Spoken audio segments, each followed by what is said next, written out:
Hey everybody, happy Friday. Hope everyone's having a really great day. Listen, I just wanted to take a few minutes to talk about this virus that's going around, and in particular, the response that it's getting from a lot of people. People are literally losing their minds over this. And I'm not in any way making light of this virus because there are a lot of people in a lot of other countries that are truly suffering, and there are people in this country that are suffering. But I'm talking about the response that it's gaining over something that has not affected them, and God willing, will never affect them. But yet they're acting like it's the end of the world. And they're causing fear in other people's lives. And nothing is worse than fear. Nothing will make you act irrational. Nothing will make you behave in a manner that would never happen if it wasn't for the intense fear, especially surrounding a virus that, has the potential to make you very sick or even kill you. But today, I went to the grocery store. And yes, I know this is my second video referencing a grocery store. And I promise it is not the focus of my videos, and I will do everything I can in the future to not bring the grocery store into this anymore. But I can't make any promises really, because a lot of crazy stuff happens at the grocery store. So I'll do my best. But I got to the grocery store and the parking lot was an ocean of cars. People were leaving the grocery store and the looks on their faces were just utter aggravation, frustration, anger, every negative emotion you could think of. The people pulling out of the spaces just could care less who was walking behind them or who was driving behind them. They just wanted to get the hell out of there as quickly as possible and go home. It took me like 10 or 15 minutes to find a spot, which should have been assigned to me to just go home, but I really needed food. So finally found a spot, go in, no carriages. Finally, a guy left a carriage behind, and as I walked over to it, I put my hand out, I got about 6 inches from the carriage, and this person went right through me. I mean, she took that carriage literally out of my hands and ran.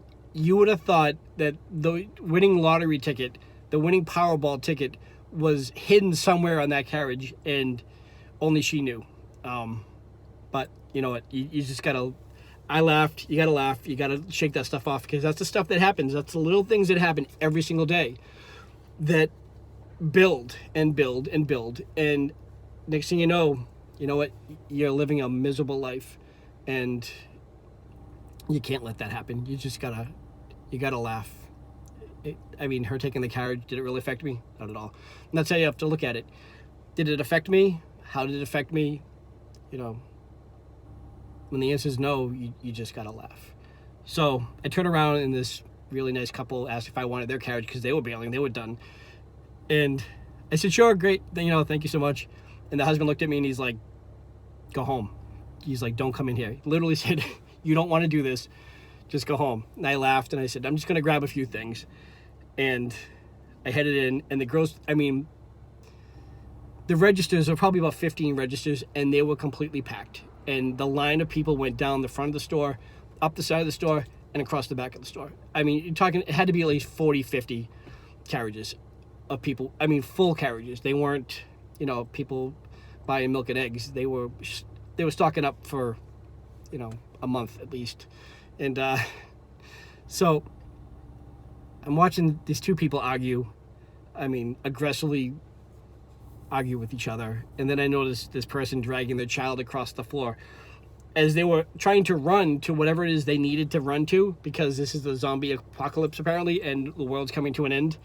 And which made me think, being a retired police officer,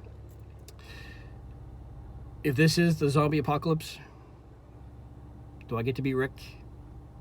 And the funny thing is, my son, who shoots the crossbow, I'm like, well, he could be Daryl. And I started listing in my mind, well, who could be who? Anyways, so I watched this woman and a couple other things, and I just said, I'm done too. Hand my carriage off to someone else. Told him, don't do it. Go home. And they smiled and said, no, I'm just grabbing a few things. So I went home. I got out to the car, actually. I called a couple people to let them know how crazy it was. And somebody asked me, are you going to go to a different store? And I said, no. I said, I'm going home. I'm done. Why would any store be any different? And I got home and I started thinking, you know, why am I judging? Why am I going to say, well, this store is crazy, but the other store is going to be the same? That's just crazy to think that way. So I head to the other store. Sure enough, it was dead. It was unusually quiet for a Friday, to the point where I started thinking, well, I wonder if people have already gone through the store and there's not much left. So I go in, and I'm walking in, people walking out, smiling, laughing, joking, in the pouring rain, nothing like the other store. I go in, and first thing I see are bananas. And the funny part of that is, I spoke to someone in the morning, and they said they had gone to Walmart, and Walmart was completely sold out of bananas. If this is the end of the world, why do you need bananas? I mean, seriously. So I bought some bananas because maybe they knew something that I didn't know. I don't want to be that guy that is like, well, you know, the virus is cured by eating bananas. Well, I don't have any. So I bought bananas and did my shopping, left. I got to the register, I should say. And the cashier's like, you know, sorry for your wait. And I'm like, dude, I said, it was like 10 minutes. I told him the story about the other place. And he was just like, well, I don't work there. And I said, you're right. And I'm heading home, and I started thinking, like, what's the difference between this place and the other place? And what caused that place to be so chaotic, but yet this place isn't? And I think the answer to that is, I think a lot of people went to that store with the intention of buying their normal groceries for the week. And I think that there were probably a few people that were there already, and they were buying in bulk. They were buying everything they needed, you know, to survive for the next month. And I think that sparks a reaction in people where they think, well, I don't want to be that person that's missing out, so I'm going to also buy everything I possibly need. I will say there was no toilet paper, but I ended up buying a couple of 12 packs of toilet paper because you got to use something, right? And nobody needs toilet. I mean, literally, no one even touched the paper towels. So I bought a few packs of that, and there was water. And but I will say, I went to another place on the way home. I stopped off, and the price was doubled what it should be. And I just want to say that to any companies that are doing that they're going to start gouging prices to screw people over at a time like this is disgusting. And I think we need to take note of those places. And you got to remember it when everything goes back to normal, because it will. Even if, you know, if this virus, which I think it has like a 98 or 99% survival rate, where you're getting sick and then you're fine. I think if it has to run through everybody, it will, and then that's how it'll just go away. But we need to remember, once it goes back to normal, these companies that are actually profiting. We need to remember these media outlets that are sparking all of this fear. We have to force them to change the program. If we allow them, we're allowing them to do it. We tune in, we come home from work, we had a lousy day. We come home, if we put on any of these news outlets, Fox, CNN, any of them, we're just as guilty. You know, you can't, there's so many other things to watch on television if you choose to. There are so many, I've spoken to before, podcasts. There are so many podcast videos. There are people who are making videos just like this, although probably might be slightly better. And more people watching. Is anybody even still watching this video?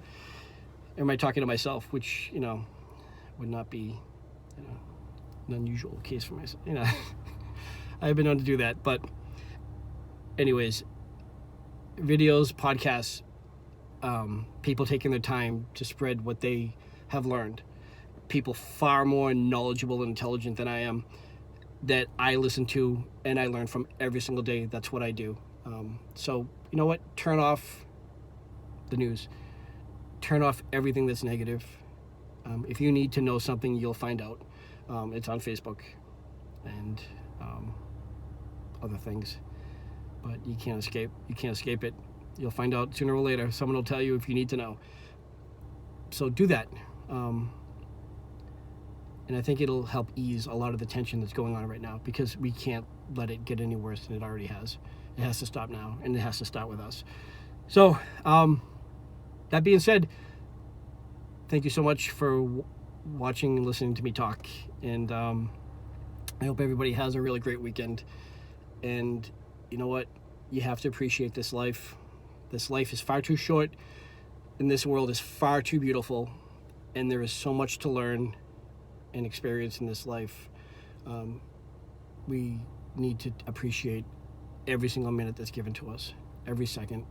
Wake up in the morning, have gratitude, have intention, live with intention, live with abundance, and you know what? Over time, life just becomes so much better. It really does, I promise. So anyways, have a great weekend, and I will talk to everybody soon. Okay, bye-bye.